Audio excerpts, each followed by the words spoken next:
I'm taking note from the great Tony Baker, and I'm doing my first movie review. I figured no better film to review than Jordan Peele's Us.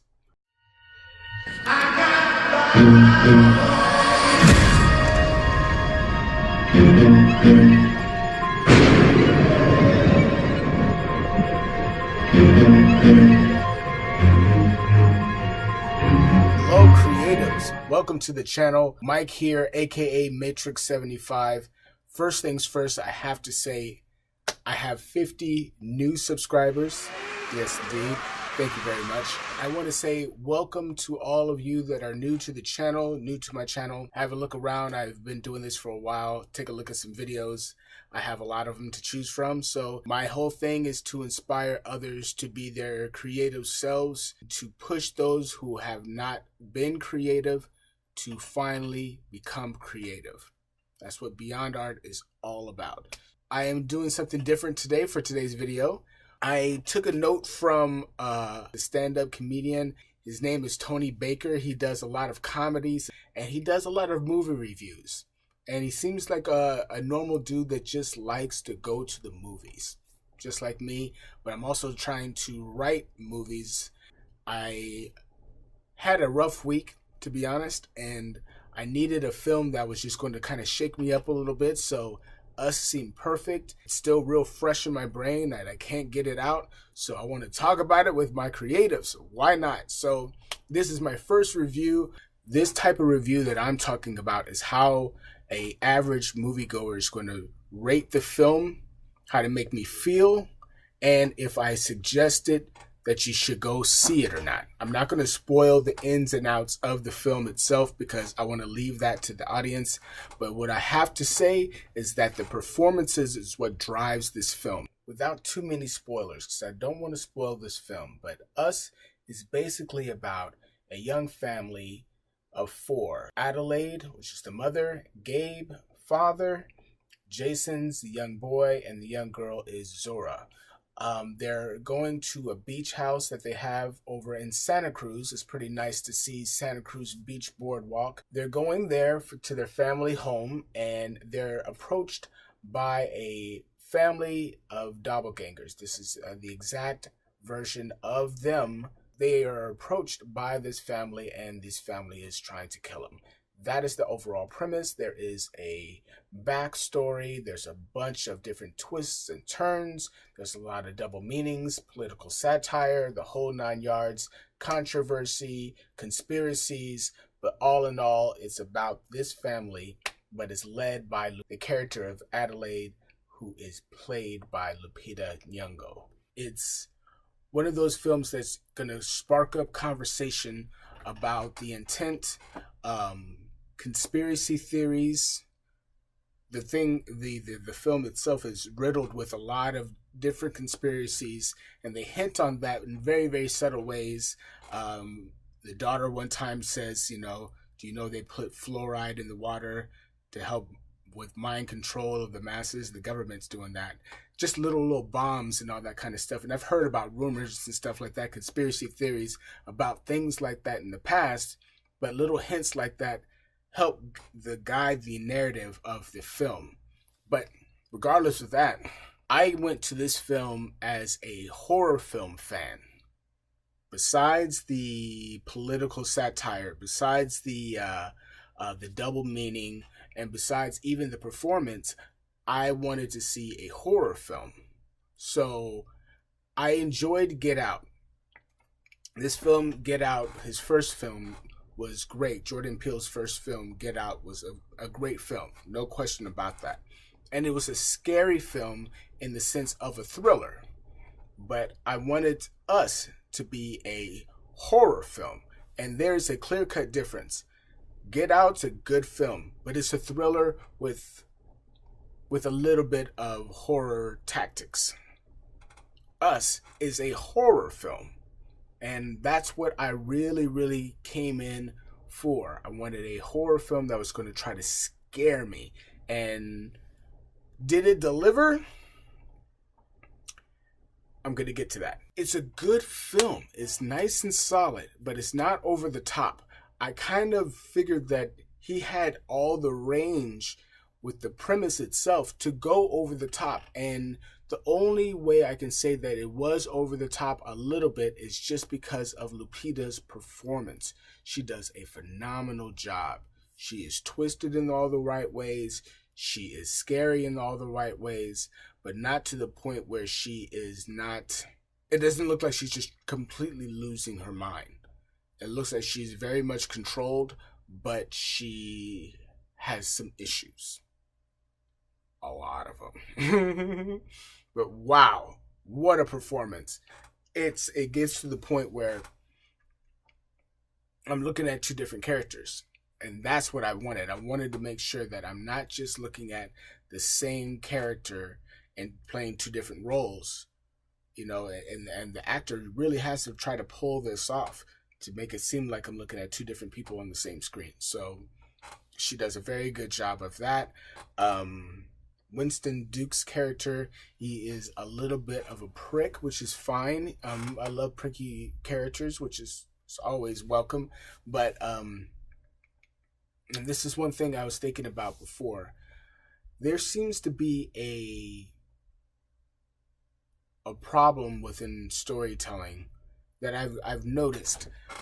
When there is a strong female lead, the men character, for some odd reason, has to be weak. And I don't get that.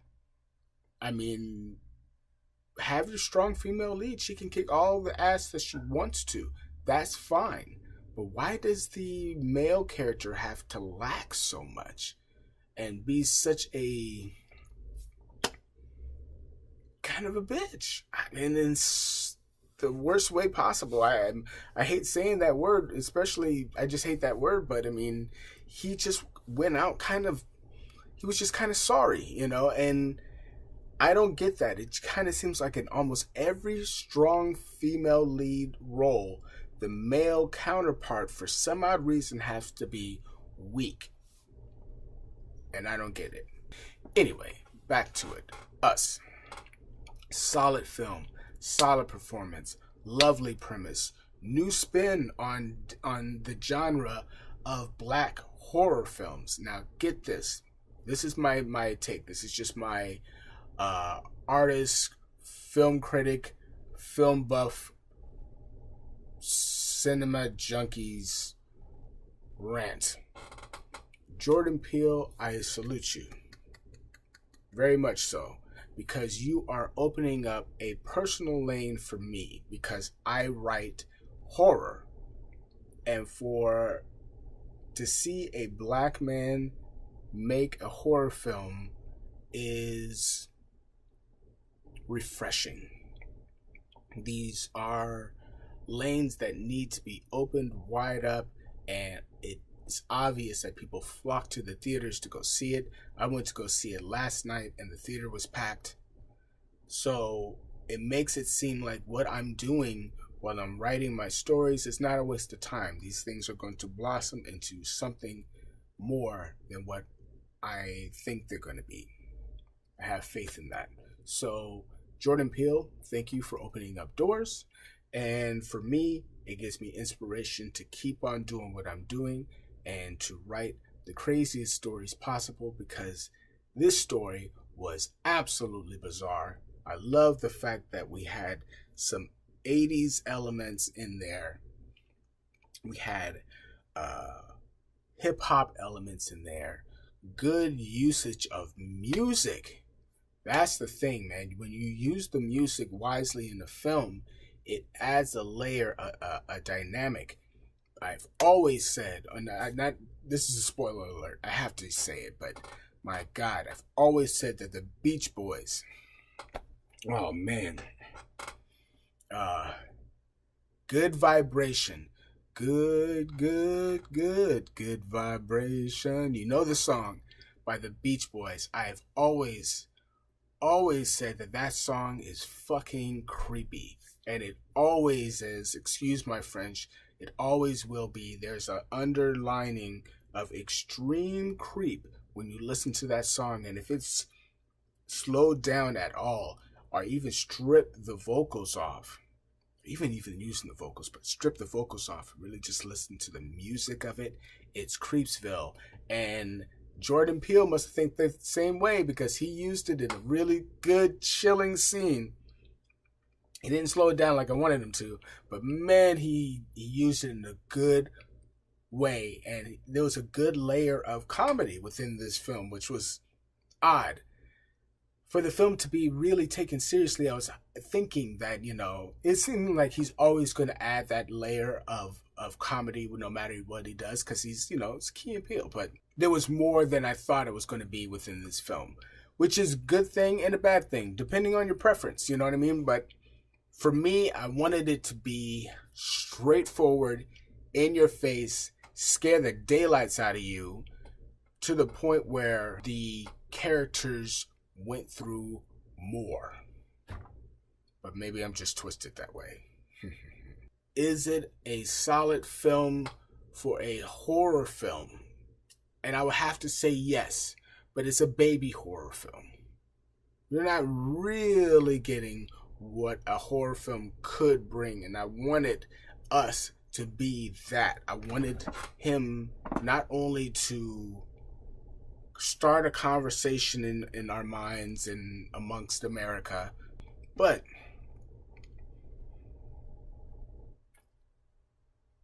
I wanted a horror film, not a thriller. This is a horror film, but I wanted a horror film.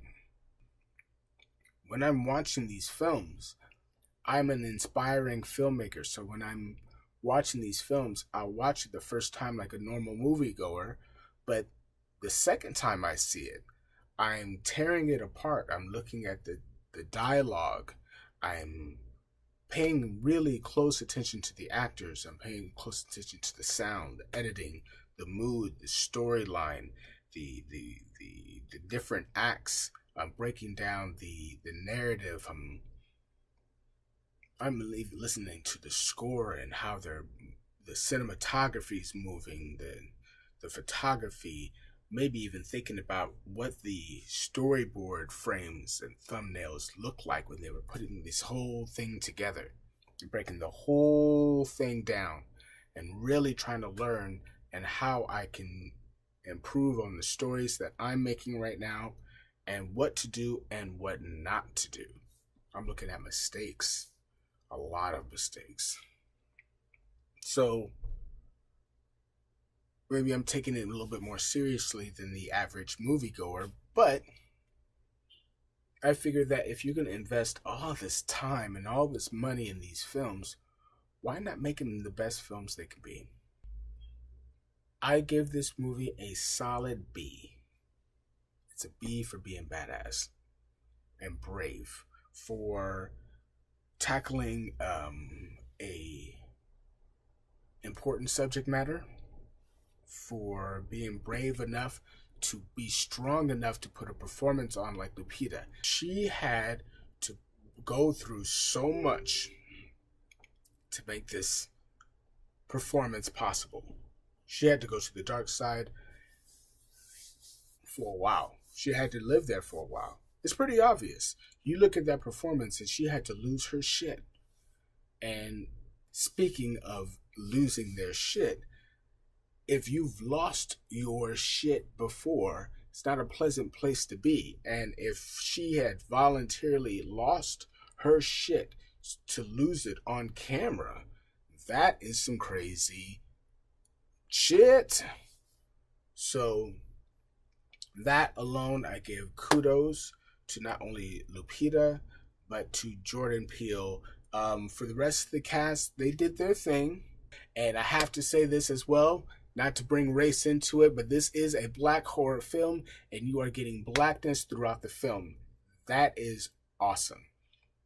When you kill someone in film, you don't stop and take a look and make sure they're dead. You keep beating them upside the head until they're dead, until it's almost certain, until you're damn near hitting the ground, which used to be their head. You keep going. That young lady, the daughter of Lupita, did that very thing. Just keep going. And no hesitation. Oh, I'm scared. The person's right in front of me and I'm scared now. And I dropped my weapon. No. That person pops out. Bah! I mean, it's immediate. So kudos to keeping it real like a black person would. All in all, it's a solid film, solid horror film.